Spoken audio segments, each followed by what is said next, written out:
আজ থেকে ঠিক এক বছর আগে 2024-এর 9ই আগস্ট সকালবেলা এক মর্মান্তিক ঘটনায় পশ্চিমবঙ্গের সমস্ত মানুষের হৃদস্পন্দন স্তব্ধ হয়ে গিয়েছিল। 31 বছর বয়সী আর.জি. কর হসপিটালের মহিলা ডাক্তারের ধর্ষণ ও হত্যা অভিযোগকে কেন্দ্র করে বিক্ষোভ রাজ্য ছড়িয়ে শুধু দেশ নয় বিদেশেও ছড়িয়ে পড়ে। ঘটনার ন্যায় বিচার চেয়ে সরব হয়েছে সমস্ত চিকিৎসা মহল থেকে শুরু করে সমস্ত শুভ বুদ্ধিসম্পন্ন সাধারণ মানুষ। এই ঘটনার মূল দোষী হিসেবে সঞ্জয় রায় নামে এক সিভিক ভলেন্টিয়ারকে গ্রেপ্তার করা হয়েছে। তবে সবাই বলছে এই ঘটনার পিছনে অন্য অনেক বড় বড় মাথা রয়েছে, যাদের আড়াল করার জন্যই সঞ্জয় রায়কে সামনে ঠেলে দেওয়া হয়েছে। প্রশাসনের তরফ থেকেও অতিরিক্ত আগ্রাসন দেখানো হয়। বাড়িতে তো খবর দেওয়া হয়েছে অনেক পরে, বাবা মাকে হাসপাতালের বাইরে বসিয়ে রাখা হয়েছিল দীর্ঘক্ষণ। তারপর অতি সক্রিয়তায় ওই ডাক্তারের দেহ পুলিশি তৎপরতায় আত্মীয় স্বজন মা বাবার চরম আপত্তি সত্ত্বেও অতি শীঘ্র পুড়িয়ে দেওয়া হয়। সমস্ত জনসাধারণের ধারণা হয় এর মধ্যে এক বড় ষড়যন্ত্র লুকিয়ে আছে। শুরু হয় জনসাধারণের সব থেকে বড় আন্দোলন।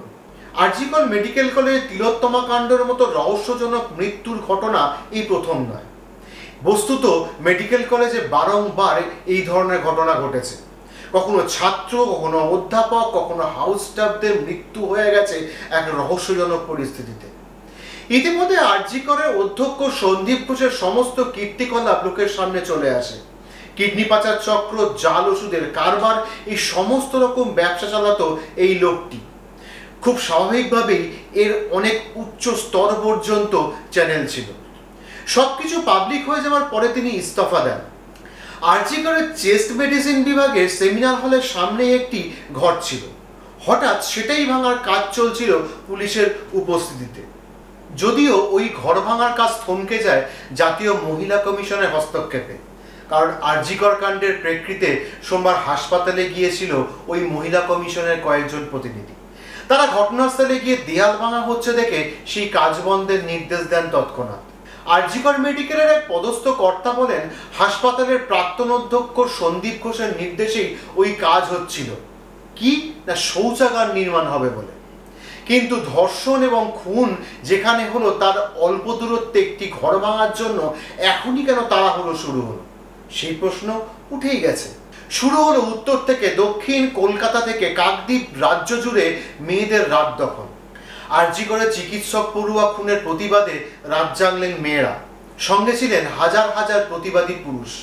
রাজ্যের উত্তর থেকে দক্ষিণ সর্বত্র মোমবাতি হাতে মিছিল, স্লোগান, গান, কবিতায় প্রতিবাদ জানালো নারী শক্তি।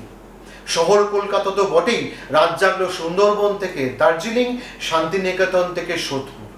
আর সব জায়গায় ছবিটা প্রায় একই। রাজনৈতিক দলের কোনো পতাকা নেই, সাধারণ গৃহবধূ থেকে সেলিব্রিটি সবাই 14ই আগস্ট রাতে এক সারিতে হাঁটলেন। সকলের মুখেই একটাই কথা, এই নৃশংস খুনের বিচার চাই, জাস্টিস ফর আর.জি. কর। স্বাধীনতা দিবসের প্রাককালে রাতে মেয়েদের রাত দখলের কর্মসূচির মধ্যেই তাণ্ডব চালালো আর.জি. কর হাসপাতালে। ভয়ঙ্কর অবস্থা ধরা পড়ল আর.জি. কর মেডিকেল কলেজের ভিতরে। একদল দুষ্কৃতী আচমকা তাণ্ডব চালিয়ে ভেঙে গুঁড়িয়ে দিল হাসপাতালের ইমার্জেন্সি বিভাগ। আর.জি. করে তাণ্ডবের ঘটনায় প্রশ্ন উঠেছে সিবিআই ও পুলিশের ভূমিকা নিয়েও। কেন পর্যাপ্ত নিরাপত্তা ছিল না সেই দিন? ইতিমধ্যে দুই চিকিৎসক সুবর্ণ গোস্বামী ও কুণাল সরকারকে সমন পাঠায় কলকাতা পুলিশ। লালবাজার থেকে বেরিয়ে চিকিৎসক সুবর্ণ গোস্বামী বলেন, আমরা পুলিশকে জানিয়েছি, সমন দিয়ে ডাকার কোনো দরকার ছিল না। এতে সমগ্র চিকিৎসক সমাজ কড়া প্রতিক্রিয়া দিয়েছে। এরপর কোনো চিকিৎসককে সমন করার আগে 5 বার ভাববেন। অনেক আগেই তারা আমাদের সঙ্গে আলোচনায় বসতে পারতেন, আমরা অনেক গঠনমূলক পরামর্শ দিতে পারতাম। আর.জি. কর কাণ্ডে বিচার চেয়ে এবার পথে নামলেন কলকাতা হাইকোর্টের আইনজীবীরা। হাইকোর্ট চত্বরে পথে প্ল্যাকার্ড হাতে বিচার চাই এই স্লোগানে হাঁটলেন আইনজীবীরা। আর.জি. কর মেডিকেল কলেজ ও হাসপাতালে চিকিৎসক পড়ুয়াকে ধর্ষণ ও খুনের মামলায় তৎক্ষণাৎ সিবিআই তদন্তের নির্দেশ দিয়েছিল হাইকোর্ট। সিবিআই হত্যাকাণ্ডের পুরো দায়িত্ব নেয় ও তদন্ত চালাতে থাকে। রাখি বন্ধনে আর.জি. কর কাণ্ডে বিচার চেয়ে মানববন্ধন করে কলকাতা মেডিকেল কলেজের পড়ুয়ারা। এদিন সকালে হাতে রাখি পরে মানববন্ধন করে প্রতিবাদ দেখান চিকিৎসক পড়ুয়ারা। ওই সময় তিলোত্তমার বন্ধুরা তার পাশে সব সময় ছিল। তারা সেই দিন থেকে আজ পর্যন্ত প্রায় 1 বছর জুনিয়র ডক্টরস ফোরামের সদস্যরা সারাক্ষণ রাজপথেই ছিল, এখনো আছে। সব রকম অন্যায় অবিচারের বিরুদ্ধে তারা রুখে দাঁড়ালো। ওই ফোরামের ছাতার তলায় সমস্ত মেডিকেল কলেজের ছাত্রছাত্রীরা এসে দাঁড়ালো। ধীরে ধীরে দেবাশিস, অনিকেত, আশফাকুল্লাহ এই নামগুলি সবার মুখে মুখে ঘুরে বেড়াতে লাগলো। তিলোত্তমা, তোমার এই বন্ধুরা এখনো রাজপথেই আছে। তিলোত্তমার সুবিচার চেয়ে প্রতিবাদ আর রাস্তায় নেমে নয়, খেলার মাঠেও ছড়ালো। কোনো এক রবিবারে ডুরান্ড ডার্বি বাতিল হয়েছে।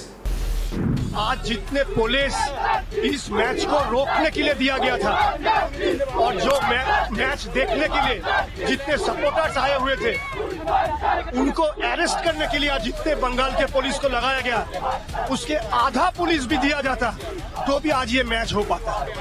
চিরপ্রতিদ্বন্দ্বী দুই ক্লাবের একই ইস্যুতে প্রতিবাদে গর্জে ওঠার নজির বিশ্ব ফুটবলে প্রায় নেই বললেই চলে।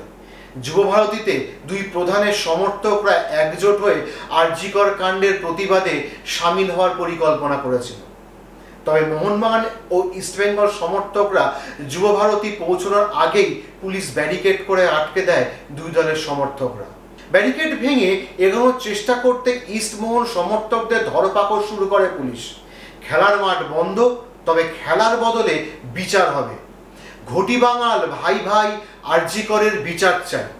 দুই গ্যালারির একটাই স্বর, জাস্টিস ফর আরজিকর। সুপ্রিম কোর্টের প্রধান বিচারপতি নিজে থেকে এই মামলা নিজের বেঞ্চে নিয়ে মামলা শুরু করেন। প্রধান বিচারপতির কিছু প্রশ্ন আমি আপনাদের সামনে তুলে ধরছি। সৎকারের জন্য মৃতদেহ কখন পরিবারকে দেওয়া হয়? এফআইআর দায়ের হওয়ার কয়েক ঘন্টার মধ্যেই দেহ দিয়ে দিলেন। আরজিকরের প্রাক্তন অধ্যক্ষের ভূমিকা নিয়ে বারবার প্রশ্ন উঠল সুপ্রিম কোর্টে। প্রধান বিচারপতির প্রশ্ন, বিকেলে ময়নাতদন্তের রিপোর্টে বলা হয় খুন। এফআইআর দায়ের করা হয়েছিল রাত 11:45। তার আগে কি করছিলেন অধ্যক্ষ ও কলেজ কর্তৃপক্ষ? ওই সময় মৃতার বাবা মা ছিলেন না, হাসপাতালের দায়িত্ব ছিল এফআইআর দায়ের করা। এর কিছুই আপনারা করেননি। সন্দীপ ঘোষ আরজিকরের অধ্যক্ষ পদে ইস্তফা দেওয়ার পর কি করে তাকে আবার অন্য কোথাও বদলির নির্দেশ দেওয়া হলো, তা নিয়েও প্রশ্ন তুলেছে সুপ্রিম কোর্ট। ফলে বুঝতেই পাচ্ছেন সন্দীপ ঘোষের হাত কতটা উপরে ছিল। আরজিকরে মহিলা চিকিৎসককে ধর্ষণ এবং খুনের ঘটনায় রাজ্য রাজনীতি তোলপাড়। বিচারের দাবিতে পথে নেমেছে নাগরিক সমাজ। রাজনৈতিক প্রভাব দূরে রেখেই বিচার এবং নিরাপত্তার দাবিতে চিকিৎসকদের আন্দোলন চলছে। এই পরিস্থিতিতে আরজিকর কাণ্ডে বেশ কয়েকজন চিকিৎসকের নামও জড়িয়েছে।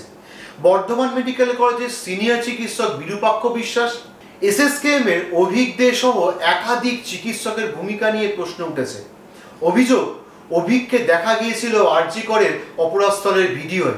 এছাড়া আরজিকর আবহে কিছু ভাইরাল অডিওয় বিরূপাক্ষকে হুমকি দিতে শোনা গিয়েছিল। বিরূপাক্ষকে বর্ধমান মেডিকেল কলেজ থেকে সরিয়ে কাকদ্বীপে পাঠানো হয়েছে। সেখানেও তাকে ঘিরে বিক্ষোভ শুরু হয়েছে। এই পরিস্থিতিতে রাজ্য মেডিকেল কাউন্সিলের বৈঠক পিছিয়ে দেওয়ার সিদ্ধান্ত তাৎপর্যপূর্ণ বলে মনে করেছেন অনেকে।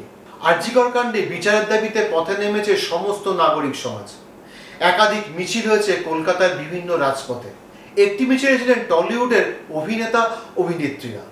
তখনই ওই আন্দোলন মিছিলের প্রয়োজনীয়তা নিয়ে প্রশ্ন তুললেন তৃণমূল বিধায়ক তথা অভিনেতা কাঞ্চন মল্লিক। যারা কর্মবিরতি করছেন শাসক দলের বিরুদ্ধে বা বলছেন, তারা সরকারি বেতনটা নিচ্ছেন তো না নিচ্ছেন না? মানে আমার প্রশ্ন, বোনাস টোনাস যে হয় তো সরকারি, সেটা নেবেন তো না নেবেন না? শুধু তাই নয়, আরজিকর কাণ্ডের প্রেক্ষিতে যে চিকিৎসক বিক্ষোভ করছেন, কর্মবিরতি পালন করছেন, তাদের উদ্দেশ্যে কাঞ্চনের প্রশ্ন, বেতন নেবেন তো? শাসক দলের বিরোধিতা করে চিকিৎসকের ধর্ষণ এবং খুনের বিচার চাইছেন যে সরকারি চাকুরেরা, তারা পুজোর বোনাস গ্রহণ করবেন কিনা সেই প্রশ্নও তুললেন উত্তরপাড়ার তারকা বিধায়ক। এ নিয়ে কাঞ্চনকে সরাসরি সমর্থন বা বিরোধিতা করেনি তার দল। টলিপাড়ার যে শিল্পীরা মিছিল করছেন তাদেরও খোঁচা দিয়েছেন। তিনি বলেন, আমাদের শিল্পী যারা আছেন তারা সরকারি পুরস্কার ইত্যাদি যারা নিয়েছিলেন তারা সেসব ফেরত দেবেন তো? বলুন না, ফেরত দিয়ে দিচ্ছি।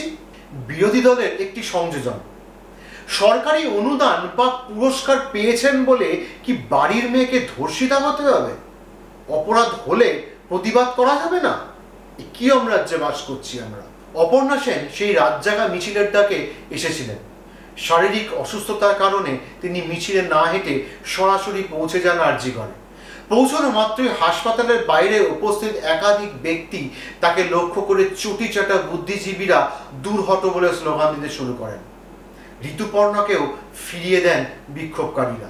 সদুত্তর কোথায় আমরা পেলাম? রাতজাগা মোমবাতিরা আজ নিভে গেছে সিবিআই ও পুলিশের কাছে বিচার চাওয়া লাখ লাখ কণ্ঠস্বর। আমরা আজও আশায় বাঁচি, আজও আমরা দরকারে পুলিশ ডাকি, কিন্তু যে আশা ভরসা চলে যাওয়ার সেটা কিন্তু চলেই গেছে। তিলোত্তমার বাবা মা আজও তাদের মেয়ের পথ চেয়ে বসে আছে, আর তার বন্ধুরা এখনো বলে, তিলোত্তমা আমরা তোমায় ভুলিনি, আমরা এখনো তোমার বিচার চেয়ে রাজপথে। সবাই ভালো থাকবেন, সুস্থ থাকবেন। জয় হিন্দ, জয় ভারত।